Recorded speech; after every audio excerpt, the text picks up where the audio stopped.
Welcome to a Narcissist Apocalypse, a podcast that gives a voice to narcissistic abuse survivors. I am Brandon Chadwick, but my friends call me Chad, and thanks for tuning into this episode. So what is a narcissist, you may ask? Generally speaking, a narcissist is a person who has an excessive sense of how important they are. They demand and expect to be admired and praised by others and are limited in their capacity to appreciate others' perspectives. And guess what? Not all narcissists are made equal. Yes, that is true. Narcissism is a character trait that exists on a spectrum. A small amount of narcissism is healthy, and a person with an unhealthy level of narcissism may be called a narcissist. At extreme levels, it may be diagnosed as a narcissistic personality disorder. However, for the purposes of this podcast, a narcissist is a person who exhibits narcissistic traits and or a consistent pattern of maladaptive narcissistic behaviors, regardless of whether they meet the diagnostic criterion in the latest version of the DSM manual or have a formal diagnosis. So, a person may be referred to as a narcissist on this podcast, even if it is more likely that they have another cluster B personality disorder, such as borderline, histrionic, or antisocial personality disorder, as long as they exhibit narcissistic traits or behaviors. And now, with all that out of the way, my voice cracked a little bit right there, all that out of the way, let me tell you that we have a survivor on this episode named Jenny, and we will get to her interview in a couple of minutes. But first, I just want to thank everyone in the Narcissist Apocalypse community for listening to the show and sharing your thoughts by email, Instagram, Facebook, and Twitter. Our Facebook group is really something these days. To all you folks that are hanging out in our Facebook group at facebook.com/groups/narcissistapocalypse, hello, and thanks for participating. Thanks for joining. It's been a wonderful experience so far. Everyone is super helpful on there. So big thanks to everyone on there. And a reminder, if you haven't left us a review yet on whatever podcast service you use, Spotify, Apple, Google, Stitcher, CastBox, etc., leave us a 5-star written review if you can. If you can't, just leave us a 5-star review. You don't have to leave a written one at all. Helps us out with the rankings when it comes to the rankings part of everything. More people listen to the show, more people join the community, more people help each other out. All right.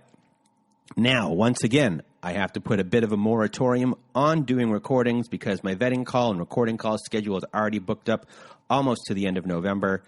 And so if you still want to share your story, do so. I can't make any promises when it comes to when we'll end up recording. Not every episode makes it to air or works out for various reasons. So the quickest way to be part of our show, though, is for our episode where we read a letter to a narcissist. It's a Letters to a Narcissist episode, and to be part of that episode, we have a voicemail recorder on our website, narcissistapocalypse.com. On the right side of the page, there's a floating button. It's hard to miss. It says, send voicemail. You press that button and you record. It records up to 5 minutes. You can record once. You can record twice, 3 times, as many times as you need. We're accumulating these letters to have a volume 2 of our Letters to a Narcissist episode. So keep on sending those in. If you want your letter to be shared but don't want to read it yourself, send us an email so either myself or my old pal Melissa can read it at narcissistapocalypse@gmail.com, and in the subject line, put letters to your narcissist. What else is going on? Our first fundraiser for Layla is a quarter of the way funded, so thanks to everyone that supported our first fundraising endeavor. A big shout out to Big R, who donated the other day. Layla was our guest from our July 22nd episode. If you haven't listened to that episode, Layla was married to a police officer who used his power and standing in society to abuse her with no fear of repercussion. And Layla's trauma runs deep. So we are trying to get her the trauma therapy for a year that she needs. So I'm reaching out to everyone in our community to help raise enough money to get Layla that therapy. She deserves it. So go to narcissistapocalypse.com, click on the fundraiser section. You'll see the little blurb there about Layla. Let's help change Layla's life. And before we get started, usually I get to the part where I talk about what I've done socially this week. And I've only done one thing, really. I went to a movie with my mother. My mother and I saw Judy. That's my imitation of my mother. It sounds nothing like her. Judy, it's the story of Judy Garland's life. Great movie to see with your mom. Very sad movie, though. Like, very super sad. Renee Zellweger was superb. She was fantastic. I think she's going to win Best Actress. I'm a big movie fan. She really was fantastic. It's one of those roles where the person is playing a real person that existed, and sometimes you see an imitation, and sometimes you see real acting. And in this one, she got really into the role. It wasn't an imitation. She was fantastic. And I recommend everyone seeing it. There's some really touching parts in it, but just a real sad life that she lived. So enough with my movies. And this weekend, well, by the time this airs, it would have already happened. I'm going to visit friends up north, and their kids will be there. I'm going with another couple and their kids. It'll be 6 kids in total. We're going to have fun in nature, and we're all just going to catch up and have a good time. And I'm not going to do any work. I'm not going to touch anything with this podcast. I may answer some emails, but I'll try and keep that limited. And it'll just be some general silliness all around. But now, here is my conversation with Jenny, and I will check back with you when it is all over. So thank you to everyone who showed up for this episode. On this episode with me right now, I have Jenny. How are you, Jenny? I'm good.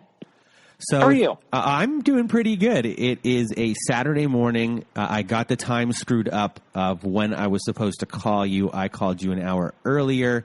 No one answered. That's when I checked the time difference between where we live, and I realized I screwed up.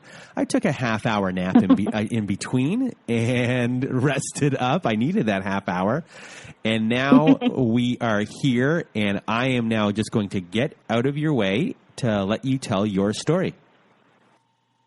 Okay. Well, first, I just had to say I was just listening to your episode. This is not part of my story, but I just wanted to tell you the story. I was listening to your episode about Ross Geller being a narcissist. And in it, you happened to mention one of my least favorite narcissists ever, which is Billy Corgan. And we have a story in my town about him that I just wanted to share with you because I think you'd probably find it amusing. Oh, go for it. Some point in the 90s, before Smashing Pumpkins got really big, but when their star was on the rise, they came and did an in-store at our local independent record store. And they were big enough at the time that Billy made them do all kinds of things to accommodate him. And the most, I don't know what they all were, but the most memorable one was that store has their bathrooms kind of right in the middle of the front of the store. And if you go into the bathroom, everybody can see you. So, and I don't know if this is something he did everywhere he went, but he made them, before the show, he made them set up this little walkway where they moved all of the fixtures in the store that had all of the CDs and stuff, the displays. He made them move them all make this closed walkway so that he could walk from where the stage was set up to the bathroom where nobody could see him. Although you could still see him because you could see his head over the fixtures. But he made them do that, and there were some other things too, but everybody who worked there at the time referred to it as the day Billy Corgan came to town. And they still talk about it, and I just think that's the funniest thing ever. Well, Billy Corgan, I just wanted to share that with you. That was probably the album Gish probably came out before Siamese Dream. Mm-hmm. He still had... I think it was before Siamese Dream, yeah. He still had somewhat a full head of hair. And Billy Corgan is a strange character. He tried to take credit for writing Courtney Love's album with Hole. I think, what was it called? Celebrity something. Celebrity Scan. So, yeah. He tried to take credit for writing that, and she's come out and said, you only wrote this little tiny thing. And just one of those guys, his bandmates didn't talk to him for 20 years before they got back together. So a lot of issues going on with them, but somehow they resolved anything. I don't know if he's been humbled since then or he's learned lessons, but somehow they're all back together and on the road. I've seen them in concert. Yeah. I have seen them in concert. I saw them in concert in 1993 or 94. His voice doesn't carry well, so my friend wanted to go actually last week because they were in town here, and I said, no. I know his voice doesn't carry well. I'm sure it doesn't carry better 20 years later. No. So that's my Billy Corgan story. Anyway, let's tell your story. Let's go. Thank you, by the way. Sure. Thank you. Well, I wanted to talk about my dad. I was raised by a narcissistic dad, who also had some combination of narcissistic personality disorder and also, borderline personality disorder. And I always have to think about that before I say it, because the words that want to come out of my mouth are always bipolar, but that's not, it's borderline. And just some background. I'm an only child, and I'm trying to talk slow, but I think I'm talking too fast. I'm an only child, and my parents were married for about 15 years before they had me. So they had time to build up their whole relationship of sort of like the narcissist and then the sort of codependent enabler, which is my mom.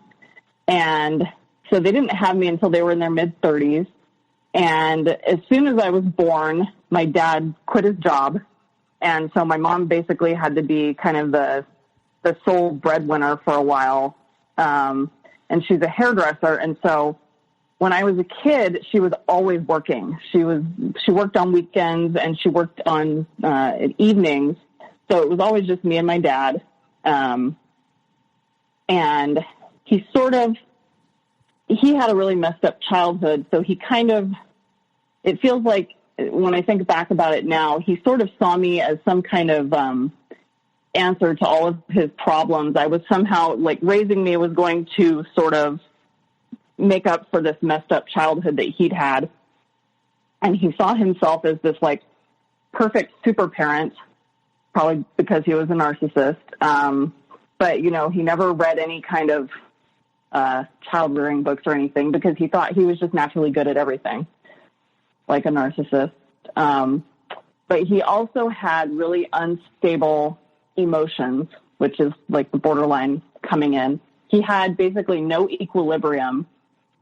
So he was always had this blanket anxiety, which I think is probably just hypervigilance that he grew up with from being a kid because his parents were really abusive. And I know about the hypervigilance because I developed that too. And I didn't get rid of that as an adult until I did EMDR when I was in my late 30s, or actually just within the past couple of years. But when I was growing up, I spent all of my time with him when I was really little.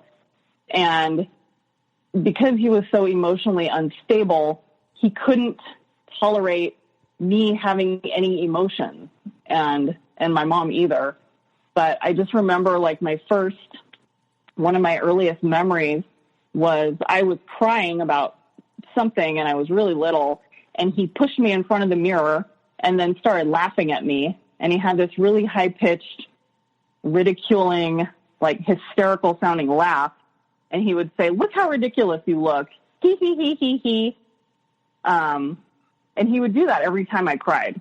So, and sometimes he would get out a camera and take pictures of me and then show them to me later. So I learned really young never to cry. I still can't cry in front of people. So, I mean, if you can just imagine being a little kid and that's your parent that you spend all of your time with, it kind of messes you up. And then when I got into preschool, I had some behavioral problems, which I can't imagine why, with this being, the person I spent all of my time with, but I got in trouble a lot. And every time I got in trouble, it was like it was the end of the world. And I would get in trouble at preschool for whatever things little kids probably get in trouble for. Is probably totally normal. I don't know. I'm an only child, so I didn't have any other things to go on. But every time I got in trouble at school, I would get in trouble at home. And then my dad would just have this complete meltdown. And he I don't know, it would just make him lose his shit because I wasn't like this perfect child, because he expected me to be this perfect child all of the time. And to, you know, I guess because he was a narcissist, he thought that I was an extension of him. So he always thought that whatever he was thinking, I also thought. And he thought that all of my thoughts came from him. And if I did something bad or something that he didn't like, he wanted to know where I got that idea from, because it had to have come from another person. It couldn't have come from me. It had to come from elsewhere. So I would have to sit there. He would interrogate me, and he would ask me, where did you get this idea? Why did you do this? And, you know, you're a little kid. You're like, I don't know. I just did. And he'd be like, no, that's not a good answer. Why did you do it? And no matter what I said, he would not accept it. So it was the 80s, because I was born in 1978. So I was a little kid. It was the early 80s. Materialism was really big. And my dad really wanted people to know that he had money and that he was successful. So whenever he like introduced me to people or even told people that he had a daughter, he always told them that I was spoiled and that he spoiled me. And my mom did that too. They always talked about, oh, we spoil her, blah, blah, blah. So people, you know, people don't like a spoiled child. So before people even met me, like when they would sign me up for preschool, they would tell them that I was spoiled before the people even met me. And I think that had somewhat of an effect on them not liking me before I even got to know them, like the teachers at the preschool and stuff. So that always followed me my whole life, the whole spoiled thing. And they always bought me a lot of stuff when I was a little kid. And other kids hated me too because they thought I was spoiled. Other kids' parents hated me because they thought I was spoiled. And it really sucked because that's still an assumption people make now. If I tell them I'm an only child, the first thing they say is, oh, so you were spoiled. And that basically is instantly like my red flag that I don't want to get to know that person better, because that's really triggering for me. It's a big trigger for you. Yeah. And it's weird because you can't, you know, when you go around saying, oh, I grew up and I have this problem because my parents bought me all this stuff and I was spoiled, people don't really have a lot of sympathy for that. They're just like, oh yeah, you poor baby. Well, I didn't have that stuff when I was a kid. I didn't have 3 million toys when I was a kid. We didn't have that. But I mean, that was all I got from my parents. I didn't have any kind of emotional support. I wasn't allowed to express emotions.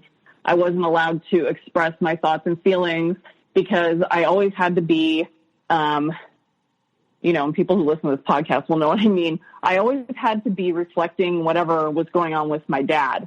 So if he was feeling, you know, bad or something, he wanted me to either, when I was little, he was always hoping that I was going to be doing something that would make him happy, that would get him out of it. Because, you know, people with those personality disorders have the external locus of control where they, you know, everything that they feel, they think comes from outside of them. So everything in my dad's world was, he wanted it to make him feel better because he always was either feeling anxious or angry or depressed. So everything that he like encountered, whether he was watching TV or eating something, he always expected it to like make him feel great and improve everything for him. And then when it didn't, he would get really disappointed and he would get really angry. So like every day at dinner, my mom would work 10 and 12-hour days, and then she would come home in the evening and she would still have to make dinner because my dad wouldn't do that because he was the man and that's the woman's job. You know, because he was born in the 40s, so he was really sexist. So my mom would come home after she'd worked all day, and my dad was always in and out of jobs all of the time throughout my entire childhood, because he had a hard time working for other people because of the narcissism. Would his temper get in the way? Like with other people, would they kind of see it and then? Well, I don't know exactly. My mom only just told me this a couple of weeks ago that she said that people didn't like him, which is not a surprise to me because this is sad, but I never liked him my whole life because he was a jerk. He was a bully. And she said that when he was at work, he would just complain about everything all the time. He was a huge complainer. He had a really good job. The one that he quit right after I was born, he had a really good job at Hewlett-Packard. And she said he couldn't advance anywhere in the company because nobody wanted him in their department because he was such a complainer.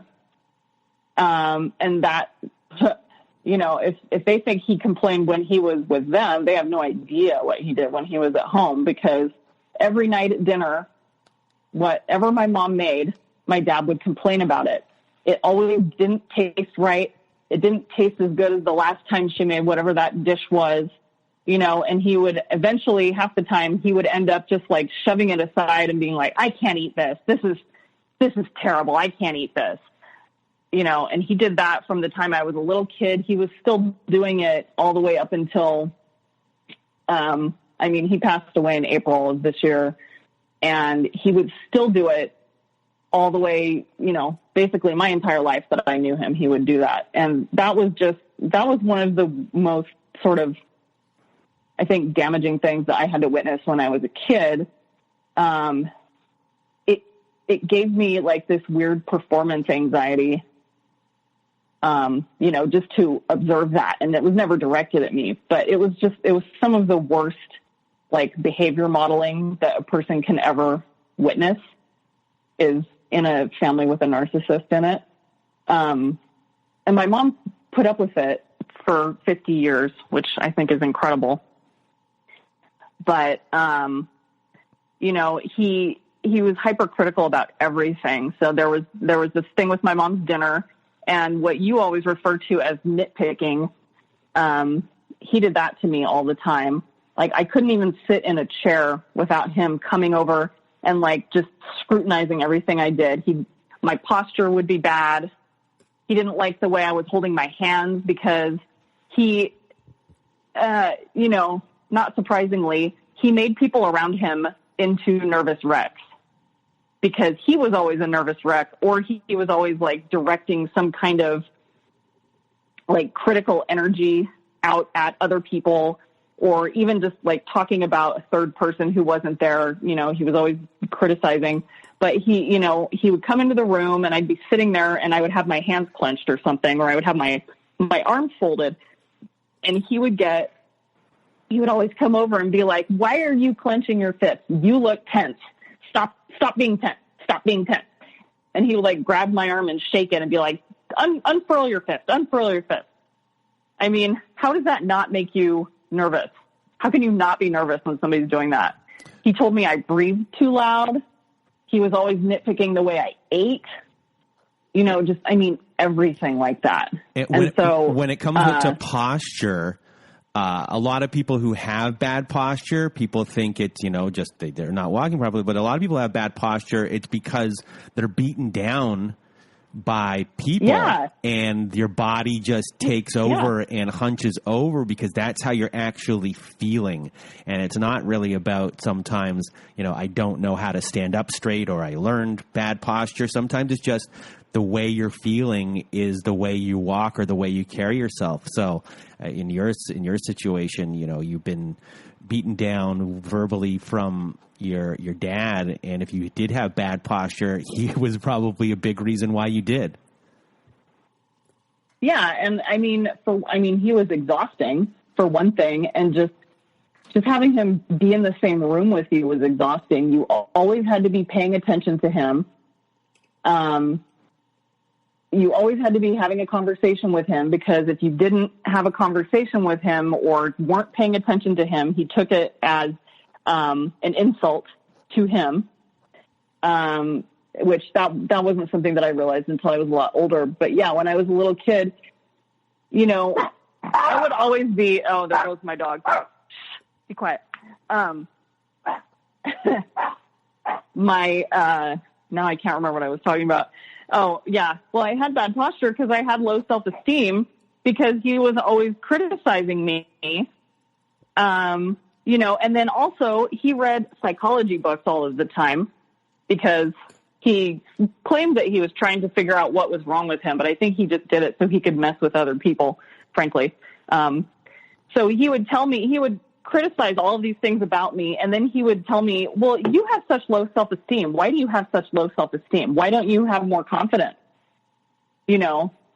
So it's like, I mean, you just, there's nothing you could do. Mm-hmm. And then one of the other things that he always would tell me from the time I was a tiny child, like when I used to get in trouble all the time in preschool, was that nobody liked me. So he would always tell me, you know, that was just the words he used. Nobody likes you. Nobody likes you. I don't know why, you know, and he would get all, it wasn't like he was saying it with concern. He was saying it out of this like exasperation, like how it reflected on him. Nobody likes you. Why doesn't anybody like you? You know, and I don't even think that wasn't even true. That was something his mom told him when he was a little kid. So I think he was just repeating that. But, you know, I had really bad social anxiety all of my life because of that. And, you know, when I turned 21 and was able to go to the bar, that was like the only way that I could socialize with people was to drink. So that, you know, that turned into a whole, like, you know, when I was an adult, I couldn't socialize with people unless I was drunk. Mm-hmm. So that is not a good thing. So did you have addiction problems when you became 21 after that? Yeah. I was like a functioning alcoholic for 18 years, from the time I was 21. And before that I smoked pot, but once I turned 21 and then it was easy to be able to just go out and buy alcohol, I switched over to that. But yeah, then at some point when I was 39, my cousin, who was my dad's younger brother's son, he died at the age of 47 of cirrhosis of the liver, because he was an alcoholic, and that really hit me, and I didn't want that to be my fate as well. So I quit drinking at the age of 39, which was 2 years ago. So that's like my past now, but that's part of me. And but I still now. Were you able to quit cold turkey, or did you go to meetings? Yeah. No, I just quit cold turkey. Okay. I didn't go to meetings. I did like smart recovery, which is like an online kind of thing. I did that, but I never went to meetings. I don't know. It's just like, I think probably still just the social anxiety thing. I didn't want to go out, and I didn't like the thought of like having to have a sponsor and having that much like constant contact with other people just made me cringe. But I was able to just quit, and I know most people aren't able to do that. But it's like I just decided, it happened over a couple of months where I was like, I don't want to do this anymore. Because, it turns into this thing where it's just like a compulsion. It's not, you don't enjoy it. You don't really want to do it, but it's just what you do. So, you're like, okay, so I'm going to buy this bottle of wine. I'm going to buy enough alcohol that, and yeah, I just decided I didn't want to do it anymore. So I just quit one day. And I guess during that time, how were you functioning in the sense of relationships with friends and with, I guess, any romantic relationships, or was it impossible during that time? It was pretty much impossible. I still don't, I have a lot less contact with people now than I did then. Well, actually, probably for about 5 years, even before I quit drinking, I kind of became a hermit, sort of. And I didn't see that many people at all. And then when I quit, that didn't really change. And, just partly, I think, because of the social anxiety, and partly because everybody I know, because I was a big drinker, everybody I know is a big drinker, and I don't want to try to hang out with them. It's too hard. Your relationships kind of change when you quit your addiction. So, now I see people infrequently, But I mean, usually on the weekend, I'm just in my house watching Netflix or something like that. But yeah, romantic relationships are really hard for me just because I can't see them as anything other than somebody trying to control me or manipulate me. Because when I was a kid, my dad would always like tell me he loved me in this like really manipulative way to try to get me to do stuff, like, or I mean, not do things, but just like do what he wanted. Like when I was in high school, he always wanted to talk to me, quote unquote, about what I wanted to do for college, but quote unquote, talking to me was really just him telling me like the limited amount of schools or programs that he was going to pay for me to attend in college. And they were all things that were like computer programming and stuff that I wasn't interested in, but that he felt would be something that would be, able to get a good job in. And basically talking to me meant him like kind of lecturing me and berating me until I agreed to do what he wanted. And so he went during that, that basically started when I was 15 and it went all the way until I graduated from high school of him. And he would get really exasperated, like every single day. He changed his work schedule so that he got home from work at the same time that I got home from school. So I would be home and he would be home. I couldn't get away from him. He was always in my face and he always wanted to talk to me about college, but it always just ended up with him basically yelling at me, because I wouldn't just do what he wanted. I didn't just, blindly do what he wanted, which is, not what happens with a teenager really. But, what I wanted didn't matter. It was just all about him. And by, frustrating him, I was just making him crazy. But he would always end it with, "Oh, but I love you. I only do this because I love you so much. And, why can't you see that?" And it was just such bullshit, If that's what he thinks love is, then, I mean, no. But I just have a hard time having a relationship now because of that. And because when I was younger, I ended up dating a lot of narcissists because of that whole patterning. I don't. Do you also have issues with perfectionism of sort? Oh my God, yes. It's funny you say that because from the time you contacted me and told me that you were going to be calling me today, I've been like rehearsing everything that I was going to say to you in my head, like just constantly. And like, I woke up at 3 a.m. this morning and couldn't sleep because I was like, okay, I got to talk about this. I got to talk about this. I got to talk about this. I got to get everything. I have to do it this way. It has to be like this. And I definitely have perfectionism. When I was little, my dad used to, when I was in elementary school, I did a lot of different extracurricular activities. But what would happen every single time is that I would go to maybe 2 or 3 lessons of whatever it was, whether it was a sport or, some other activity. And my dad would, after like the second or third lesson, he would tell me, "Well, I was watching you back there." And if you hear that noise in the background, that's my dog making weird little grumbling noises. He would say, "Well, I was watching you back there and you just don't really seem interested. You don't seem like you're trying very hard. And I can tell you're not very interested in it.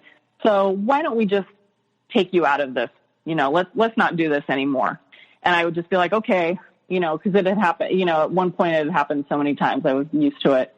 And then he would go and tell my mother and everybody else that he could find to tell, because he always had to tell everybody everything that I did. Like he was talking about me. "Oh, well, Jen didn't want to continue in this thing. It was her choice. She's the one who wanted to stop. She wasn't really into it. She didn't really like it." When in reality, it was him, because he had this weird idea that if you couldn't do something like almost perfectly after only trying it once or twice, then you were never going to be any good at it. You were a failure. There was no point in trying. So I was never allowed to do anything that I had to struggle at. You know, I was never allowed to like do anything that I had to try because he couldn't tolerate it for whatever. I don't know if it was because he thought I should be good at it or if because he thought that I wasn't trying, you know, because if I had put any effort into it, I would be perfect at it after the second time I ever tried it, you know, which is, I think, what his kind of thing was.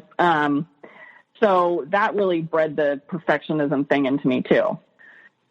And I had to learn to be really non-committal about anything that I talked about with him because, if I liked something, it was a guarantee that he would make me stop doing it. So if I really liked it, he would always make me stop doing it. He would decide that it was a worthless waste of time and he would make me stop doing it. But if I really hated it, he would make me keep doing it because he would tell me that, life isn't about doing things that you want. Life isn't about being happy. Life is about putting up with things you don't like to do and people that you don't like. So he would try to he would force me to do stuff that I hated, and then he would not let me do things that I liked.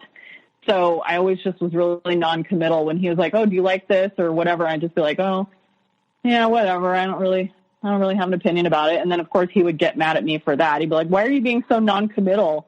You know, why are you you're so spineless? I mean, there wasn't anything that I could do that he didn't criticize. It was always like damned if you do and damned if you don't. Was that a projection, in your opinion, on his own life? Because it seems like he was very non-committal with, work. Or did he have any friends? He did. And yeah, I do definitely think that was a projection. He did when I was a kid, we moved from the place where my parents had lived for like 30 years. When I was 14, we moved to the place where I live now. And I've resented it ever since. I'm not mature about it. I still hate living here. But, when I was a kid, they had lived in that same town for 30 years. So he did have friends back then. I don't think very many. But he had a couple of friends but like his job situation, when I was a kid, he had every different job you could ever imagine. He sold insurance. He was a real estate agent. He was a technical writer. He did all of these different things and nothing made him happy.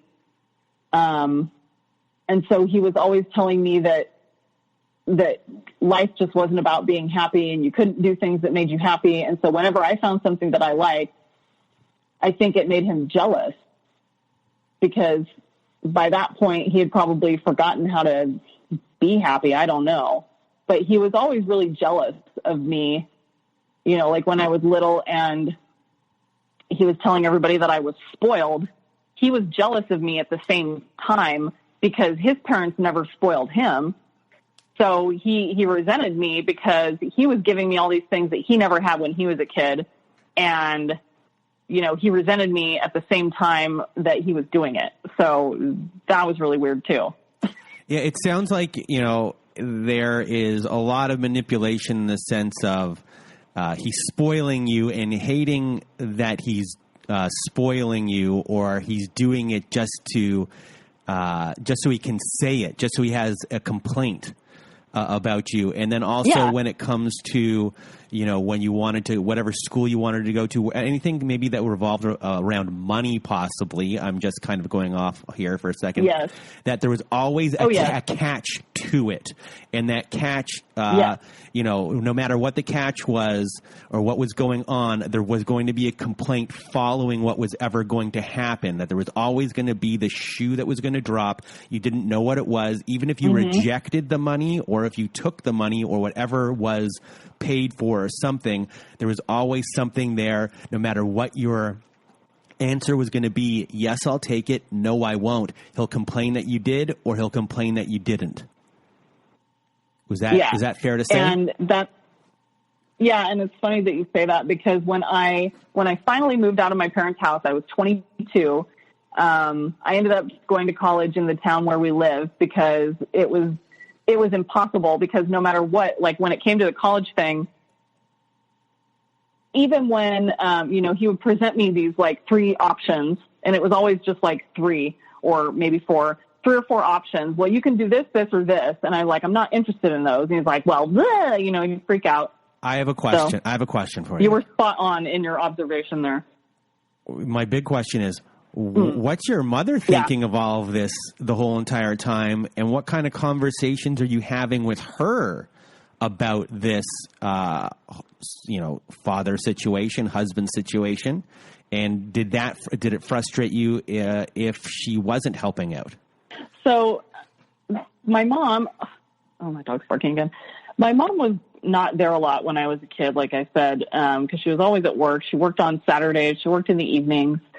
When I got older, it always seemed like, and this could just be my perception, because my dad treated her, the same way he treated me, but she was able to get away from him, whereas I never could, because I was always stuck in the house with him. It always felt to me like she was either like on his side or making excuses for him. When he would make me sit in the kitchen on a stool for 3 hours while he lectured me about whatever his topic of choice was that day, or interrogated me, asking me, why did you do this? Why did you do this? She would always just tell me not to upset him. And then when I got older and I didn't live with them anymore, he and I would get into fights when I would come over to their house, and he would get mad and kick me out of their house, and I would leave. And then she would come running out the door, chasing after me. Don't leave. Oh, he didn't mean it. Come back in. And I always would, and I shouldn't have, but, cause then I would have to sit there and he would give me the silent treatment and glare at me for the rest of the time that I was there. But I always really felt like she was on his side. But, I don't know what her exact reasoning is. I always feel like because, she was sort of codependent with my dad, and he was so needy that she gave him all of her attention. She sort of, this doesn't sound fair, but it always felt like she just treated me like I was so independent. Like from the time I was a little kid, that I was so independent and I didn't need her. And she had a mother who was really dependent, that she had to help with a lot of stuff. And then she had my dad, and then she had her work. And it always felt like she didn't have any time left over for me, my dad was taking care of me, so she didn't have to worry about it. So now that he's gone, I've been able to, spend more time talking to her and stuff. And she's told me things like, she said that, when I was a little kid, I always wanted my parents to get a divorce because my dad was so mean. I didn't want to have to be around him because, like I said, he used to yell all the time. He would explode in a rage about random stuff all the time. So we definitely had the walking on eggshells thing in our house. And, by the time I was about 6 years old, I wanted my parents to get a divorce because I didn't like my dad. And that never changed my whole life. But my mom told me that when she did talk to a lawyer once about divorcing him, and the lawyer was an idiot, it sounds like to me. So the first thing he did after my mom left his office was he called my dad up and told him, oh, you're finished, buddy. Your wife's going to divorce you. And my dad told my mom that if she tried to divorce him, he was going to kidnap me and take me to South America, or he was going to kill himself. So, he put that on her, and she, couldn't handle that. So she stayed with him. And your relationship, she said he used to. Oh, sorry, your relationship with her is pretty good right now? Yeah. As best it can be. Yeah, and I've told her just recently, a lot about, because she sort of, as the way my therapist put it, it seems like she had her head in the sand a lot of the time about the way my dad treated me. So I've told her a lot about it now. And one day she told me, well, someday you're just going to have to forgive and forget. And I was like, no, that's not the right attitude. That's the problem that everybody has been having, all throughout history about not getting over family trauma and stuff, is that attitude.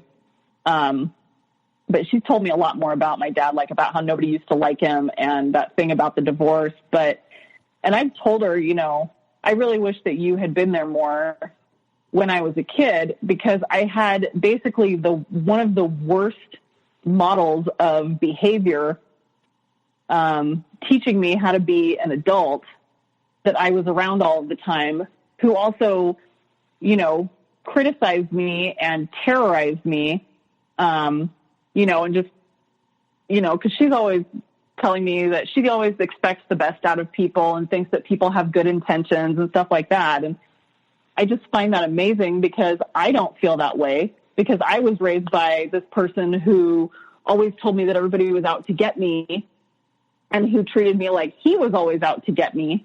So she tells me that, and I'm just like, well, I really wish that you had been around more when I was a kid, and I know she also wishes that, but you can't go back now. Mm-hmm. Does that re-trigger you in a way that, that there's maybe not the apology in a sense that you wanted? Yeah. And it was worse. Like about a month ago, I was getting really upset about it, and I was telling my therapist about it, and she told me that, she said, well, your mom's not going to change. You can't change her. And maybe she's not the person that you should be talking to about this stuff. And then I've just recently, I've done some EMDR on some things.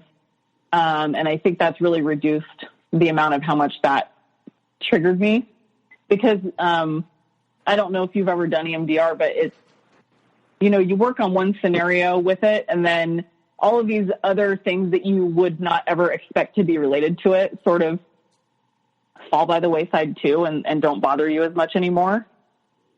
But I think just the fact that I got that off my chest, I really sort of laid into her one day a couple of weeks ago about all of the ways that I feel like that she failed me. And just being able to say those things to her finally after 40 years, I feel a lot better now. Oh, stop barking, dog. Did you finally feel like you were heard? Yeah. And then, her reaction, and I know she felt bad, and I've asked her why she stayed with him. And sometimes she'll say, I don't know.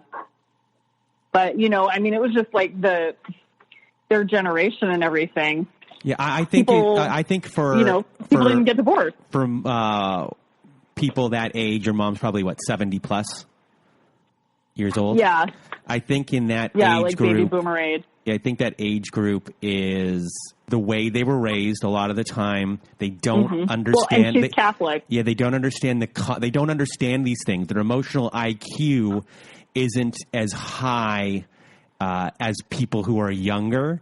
And it's just something they I don't know if they can see it. Maybe some older people can, but I think it might be tough for that age range. They just, in a way, they just don't get it, and you won't get what you need to get from them. They're already at the certain age they are, and it's going to be sometimes it's just too painful or very painful just to have those conversations, because you might not get what you want out of them. So sometimes it's better to not engage in them, because it's just less painful. Yeah, and it's like beating your head against a wall. Yeah, it's frustrating. Yeah, and and she was raised Catholic, and in the old-fashioned, Catholics don't get divorced. But her life story is different from a lot of people I know. She and her mother fled the Hungarian Revolution when she was 11, and they left everything behind. in Hungary, including her father, but he was an abusive drunk. So she basically grew up without a father. And so maybe that was also part of her, you know, because whenever I try to tell her all of these things, she'll sometimes say, well, yeah, but I didn't even have a father growing up, and you did. You know, or at least for most of her growing up, you know, I grew up a lot of my life without a dad, and you had one, you know. And then also she'll, you know, sometimes I'll say, well, this happened to me and this happened to me. And she'll just be like, well, yeah, but look at my life. We left Hungary with nothing. We had nothing. We didn't have a home. We didn't know where we were going. We left our family behind. We had no possessions. So sometimes she does that, and it's like, well, my hardship is worse than yours. You know, she does that. So sometimes that's also another reason why I can't really expect any other kind of answer out of her. Yeah, there's no empathy where you might be able to say, put yourself in her shoes and say, I understand that was bad. She's not even doing that. And, you know, that's not a conversation you can win, or in a conversation where you can find any sort of understanding. No, and I think it's like the same resentment that my dad had, where I had all these things as a child that he didn't have. You know, it was the same for my mom too. You know, I had all these things growing up that she didn't have. And so I think they both resented me for that, even though they wanted to give me that stuff. But at the same time, they resented me because, you know, like you said, we're human, and that's just, you can't really always help that. So, but 2 years ago, you quit drinking, and so then you, for probably the first time in your life since you were 21, you had to deal with yourself for the first time in your life, and probably deal more with these issues head on. How was that? And, you know, just to actually be sober and have the day-to-day of living and listening to the voice inside your head telling you that maybe just, you know, being a self-critic of yourself. Well, I think I had some learned helplessness. I mean, I know I did, like for my whole life. So at that point, I was getting triggered by just about everything. Everything was triggering me. I would be at work, and when I get triggered, I don't get, when I get triggered, I get angry. It's like, you know, I guess probably like the rage from my dad. But when I get triggered, I get really angry, and I get like heart palpitations, and my head starts to swim and everything. Is it internalized anger or exterior? What do you mean? Do you internalize, like you're getting angry inside, or do you verbalize it outward into the world? It's a little bit of both. Like when I have the feeling, I don't necessarily, I don't act on it or anything, but I complain about things a lot. Like when I'm at work and stuff, I'm just like, this is bullshit, and stuff like that. So yeah, my dad affected me in ways that I wish he didn't, because that sounds exactly like him when I'm saying this. But it's not like you're taking it out on mostly like on someone else. No, it's just like it would be this rage that would build up inside of me until I thought that my head was going to explode. So that kept happening to me. So I got some medication from my doctor, and then I also went to see a therapist and started doing EMDR. And I've been seeing the same therapist for almost 2 years. And I've gotten a lot past that, like being triggered so much by everything. I do still sometimes get irrationally angry about things, but I've really been able to get past that. And that was one of the reasons that I drank, was because everything triggered me all of the time. Because I worked for a long time with a guy who was he was a narcissist, and he really reminded me of my dad a lot. And having to be around him was triggering like every second of my day. And then he eventually got fired for being a racist, sexist jerk. But I mean, that was a couple of years before I started drinking or stopped drinking. But yeah, it's like you find things to make you upset. You find things. I don't know. Well, I mean, it's confirmation bias. So, you just look for things to make you annoyed and pissed off when you're in that state. And, and then there's the hypervigilance and just, you're always on edge and everything everybody does drives you crazy and you're always irritated. Well, So you were never allowed to have emotions. I've been able through therapy to get over that. Yes, you were never allowed to have emotions. So when you try to express emotions or deal with emotions, it's very difficult because you're still stunted in your growth of how to deal with them from when you were a child. I know I get built up anger inside me. I don't know. I know sometimes I don't know how to be angry. And when I do say, like, you're allowed to be angry, and when I do show anger, it comes out terribly, which is, and then you're like, okay, that didn't go well.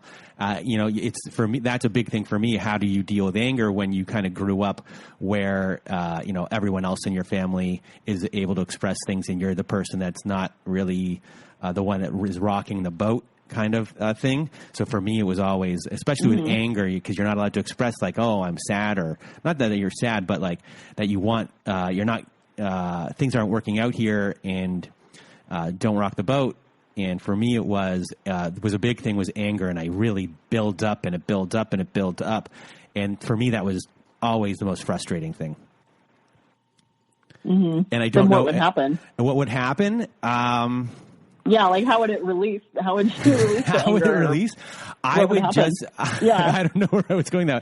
I would just really I would let things still slide. I would stew. I would start resenting people. They wouldn't know I was resenting certain things. They wouldn't, no one would know that these things were going on. I would keep on putting on kind of this face that like everything was good, yet I wouldn't have the proper conversation with people to tell them kind of what was going on, that yes, this upset me. Yes, this is upsetting to me, or what you said here, I didn't like. I don't like how I was treated.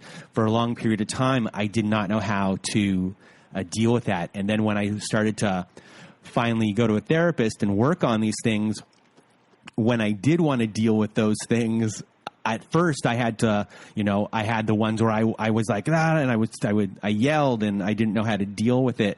And that would be like, what the hell? Where did that come from? Because I would bottle it up. And now I had to learn, I had one friend who started renting from me, and they moved in to my place. And one day something happened, and that person, I got angry at that person.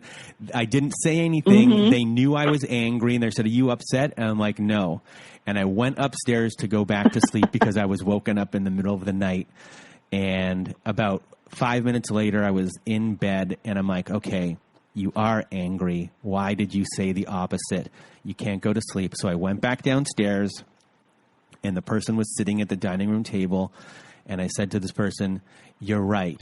I was angry, and this is what I was angry about, and thank you for actually having this discussion with me, because this is actually what healthy release or discussion of anger is." And for me, that was the first time I actually had that, where the person didn't get upset that I was voicing my opinion.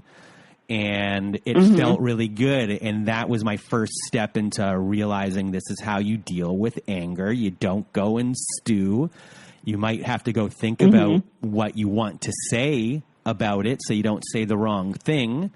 But within that moment, you can step out of yourself, deal with what you're internalizing, and then actually have the conversation. It might not happen that second, but it'll happen faster than it was before. And it took me a long time for me to be able to do that. So I have no idea where we went on your tangent. We were lost in your story, and I apologize. Oh, that's okay. I think when I was growing up, or even like as an adult, I always just think that if express anger or annoyance with somebody or anything, that I'm just going to get screamed at, because that was what always happened when I was a kid. Yeah, for me, my dad would always it was explode and scream about things. For me, it wasn't that. For me, it was that I'd be considered a bad person. So. Oh yes, I had that too. Yeah. So did you have a lot of guilt? Mm-hmm. I have that written down here. Yeah. Oh yeah. I wrote down some things that I wanted to talk about, or like so that I wouldn't forget. And one of them was feeling responsible for other people's feelings, which is something I still have to work on, because, living with a person who has borderline personality disorder, where everything that they are feeling, and they have the most just intense mood swings all of the time, and all of everything is caused by you. And especially like in my household, because I told you this before and you said it would drive you crazy. My dad was not like the typical narcissistic parent who only pays attention to you when they want something from you, or, when it serves them.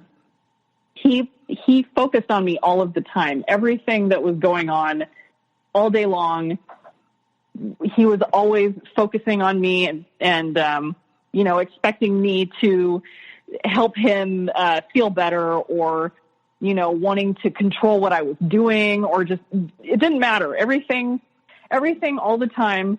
He was always following me around. He was always focusing on me. So, his mood swings, all figured into that. So I was always getting blamed. If he was feeling anxious, it was because of me. If he was angry, it was because of me. If he was sad, it was because of me, and then he would expect me to somehow make him feel better. And then I would disappoint him in that. So then I also had that burden to carry. When I was like in my early 20s, he had a heart attack. And the first thing he said when I walked into the hospital room was, "I had a heart attack because of you." Ugh. Because I was worried about you, because he was still stuck in this loop of, because I hadn't finished college at this point, because I had started college and then dropped out because he was making me do some boring business or something that I wasn't interested in. So, I went for a while and I dropped out. And so at this point I was not going to college, and I had no foreseeable plan for the future for finishing it, because I didn't finish college until I was 30. But yeah, the first thing he said, and like the only thing that he wanted to talk about this whole visit when he was in the hospital after he had his heart attack, was that it was my fault. He was worried about me, and I was the one who caused his heart attack.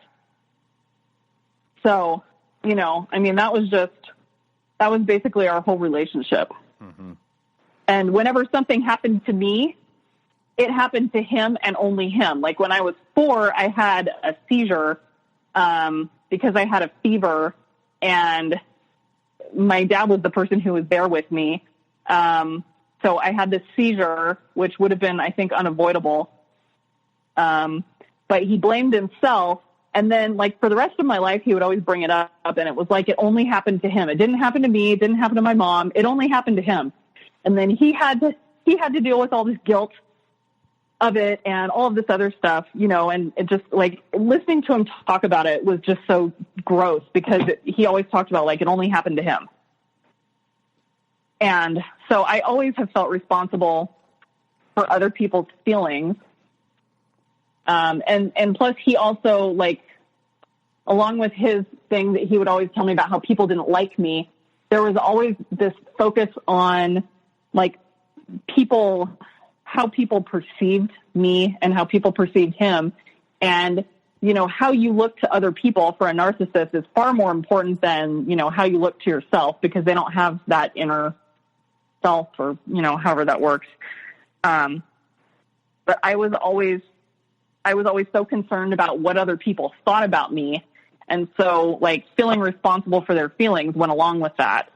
So I work with a guy who's really moody and gets upset over the littlest things sometimes. And then I always, even now, I still sometimes feel guilty, and I'm like, oh, well, he's mad at me. I did something that made him have this mood swing, which is ridiculous. But, I I don't know if that'll ever go away. Mm-hmm. So you're making assumptions of what other people might be thinking of you. Mm-hmm.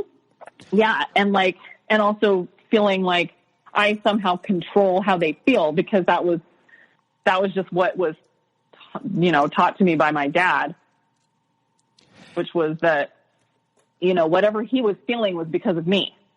So if he was anxious, it was because of me, or whatever. So yeah. And I mean, that's ridiculous. You can't control other people's thoughts and feelings, but so since I have to tell myself that all of the time. I don't control that person. I mean, that's narcissistic in itself to think that, but. Well, no, you had a lot of things go on and you're kind of trained to be a specific way. So since your dad has passed away, how have you been feeling since then? And in your healing process, I assume after he passed away, what are some of the things that you've been working on with your therapist to overcome some of the things that hinder you in your life? Well, when he passed away, it was the most relief and freedom I've ever felt in my entire life. And I've read other people who had abusive or narcissistic parents who said the same thing. Because I was always so concerned. It's weird because once I became an adult, I was always just like, on the surface, I was like, oh, I don't care what he thinks, but I always did. And I always cared what he thought of me. And then I was also like afraid of how he was going to react to things, or how like conversations were going to go. So I have to say that since he died, the only thing I've felt is relief and freedom. I haven't really been sad. And I just recently realized, because I've been able to access things that I've never accessed before, like to work on in therapy. And one of them, I realized that I was afraid of him my whole life, because when I was a little kid, he used to criticize me all the time. And he always told me that nobody liked me. And then also he would erupt into a rage and scream about things all of the time. So I realized that I was basically afraid of him my whole life, but I could never admit it. Either because, that whole thing of how children can't admit that their parent is the bad one, because they have to believe that their parent is protecting them. So they take on all of the that they're the bad person or whatever. So I used to like sublimate my fear of him, and it became like a fear of the dark. So when I would go to sleep at night, I would have to have all of these like stuffed animals on my bed because they were going to protect me, because I was afraid of the dark. But I think really that was just all of the fear that was built up of, when is my dad going to yell at me, or, say something mean to me, or, whatever, or laugh at me. So just, and that's just recently that I realized that I was afraid of him my whole life. And that was part of when he died. I was relieved because I didn't have to feel that fear anymore, because, then once I was an adult, I was just afraid of how he was going to shit on anything that I ever liked or anything that I said, because he would always disagree with everything I ever said when I went over to their house for dinner, and I was always, he didn't really yell anymore. Once I became like a teenager, he would just always threaten to yell. And then once I became an adult and didn't live in their house, I was still just afraid of him criticizing me and disagreeing with me. So, I have relief from that. And then it sounds like the biggest thing you are trying to work on or need to work on is feeling judged.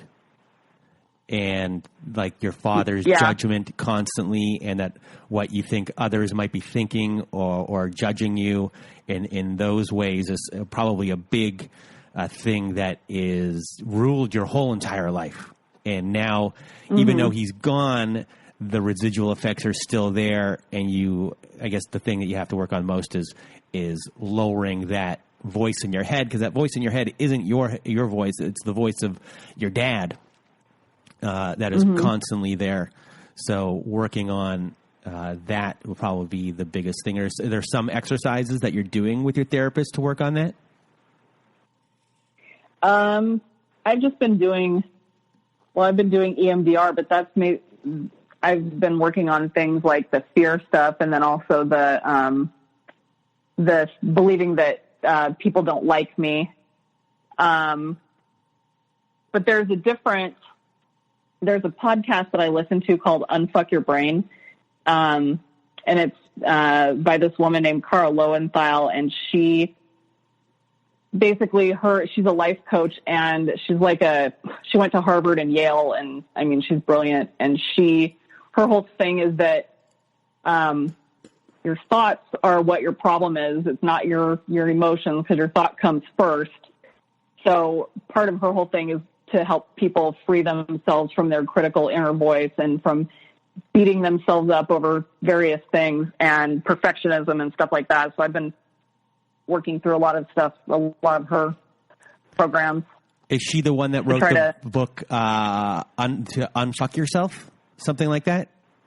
No, that's somebody else. Okay. She has not written a book, although I think she mentioned on her podcast that she might be writing a book. But she's really awesome, and anybody should check out her podcast. She's really great. And she's totally, I mean, I say life coach, but she's not like a lot of life coaches are into like the law of attraction stuff. She's definitely not. She's not into that. She's just about, the whole name of her podcast is Unfuck Your Brain for Feminist Confidence. But it's not just for women. It works for anybody. But she really helps to work on like the critical inner voice and hypervigilance and confirmation bias and fight or flight issues that are no longer useful that you learned in childhood and stuff like that. So before we end our conversation here, for people that were raised like you and are not dealing with the fallout of everything or still in the process, what is the biggest takeaway that you want them to know from what you experienced? Probably just that your feelings are valid, and because I always grew up being invalidated and dismissed. So you internalize all of that, and it's like, when you try to stand up for yourself and then you feel guilty about it. Because I've always had an issue with that, just that your feelings are valid, and you're not alone. And, there are tools to help you move past that. Because I never thought I would get out of that, like hypervigilance and always being triggered by everything. But EMDR has really helped me to get over that. So I would recommend EMDR to anybody. Also the book, there's 2 books by Pete Walker that, he grew up in a family with, I think it was a narcissist father. And both of his books are about complex PTSD and working through that and moving past that. And one of them, they're both kind of like the same material, but one was written 20 years later and kind of expands on the previous one. So I think the later one is called Complex PTSD, from Surviving to Thriving. So I would definitely recommend that to anybody. And also that Unfuck Your Brain podcast. But just talking about your issues and finding people who will listen to you, and your podcast is awesome because there's just not enough people talking about this kind of stuff. And narcissistic abuse, I think, is something that really just goes under the radar, especially when it's, it sort of falls into the paradigm of this is just the way that, the world is, and parents control their children, or, whatever. It's not normal. Because I always thought our family, we were a little bit weird, but I thought we were normal. And I was probably in my 20s when I realized that we were really not normal. So if you feel like something's wrong, talk to somebody. Well, because if you feel like something's wrong, it definitely is. Well, Jenny, thank you very much for sharing your story today and being on the show.